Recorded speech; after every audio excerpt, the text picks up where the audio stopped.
A young woman with a baby and bad credit is desperate to replace her wrecked car. But when the deal falls through, the car lot kept her deposit. Her phone call got Target 8 investigator Henry Erb's attention and once again gets him kicked out of somebody's office. Please leave the property. Okay. Yeah, no comment. Okay, all right. Leave the property. Getting thrown out of someone's office always makes us wonder why they don't want to talk, especially when they lock the door behind us. We got the boot this time as we were investigating this young woman's story. For her, it began with a crash that left her carless. So I found them first, so I called them.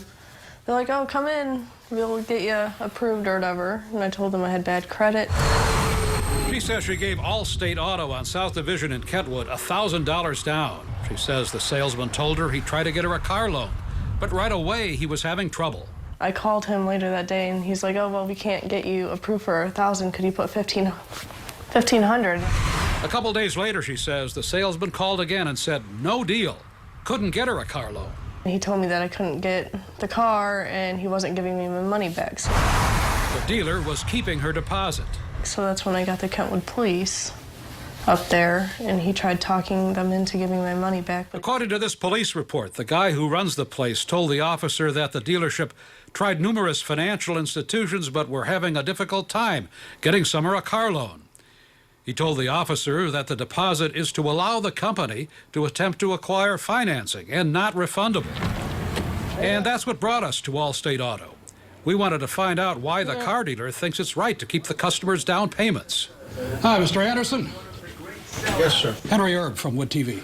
How you doing? Would you please leave the property? Well, we'd like to ask you about why you won't return this young woman's down payment. Please leave the property. Okay. Got no comment. Okay, all right. Leave the property. The day after Alan Anderson kicked us out of his office, he called. He politely apologized and he answered some questions. He told us what he told Summer and the Kentwood police officer, that they spent a lot of time trying to get her a car loan and that she'd signed a contract which said that they could keep her deposit. We wanted to see that contract, and Anderson said he'd make it available through his lawyer, but the lawyer never called us back. So we went to the Better Business Bureau with the question, can a business really keep your deposit if the deal falls through? Consumers assume that anytime they make a deposit that they can get it back if they change their mind, and that's just simply not the case. The Michigan law is clear. If you agree to buy something and then you back out of the deal, the seller can keep at least some of the deposit to cover any losses. But you didn't back out. I didn't back out. They backed out for me. The Better Business Bureau says it's a different story when the car dealer fails to get the customer a loan. It would depend on who was to get the financing. If the dealer was supposed to get the financing and they couldn't, the customer didn't back out, that would be the business's responsibility. And in that case, I would think they should refund the deposit. They'll look something like this. And consumer lawyer Mike Nelson, who sues a lot of car dealers, says, if they don't deliver the car, they have no right to keep the down payment.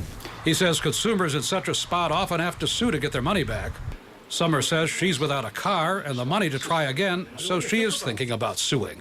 I'm devastated. I'm mad. Alan Anderson told me on the phone that he'd still like to sell her a car if she could come up with the money. Are you Mr. Anderson? Please leave the property. Hey, We've reported before on Alan Anderson, the man who gave us the boot, and this used car lot when it was known as AAA Auto, then AA Auto Sales. In 2009, Anderson was convicted of gross indecency for groping a female customer during a test drive. In 2014, two of his salesmen, Christopher Martin and Dennis Gould, were busted for phoning up pay stubs to get car loans for customers with bad credit. Okay, Mr. Dennis Gould. Target 8 investigators had already exposed Gould as a polygamist and fraudster years before. In 2016, another sex-related case, salesman Gordon Bettini was convicted of assault after a woman said he groped her while she delivered packages to the dealership.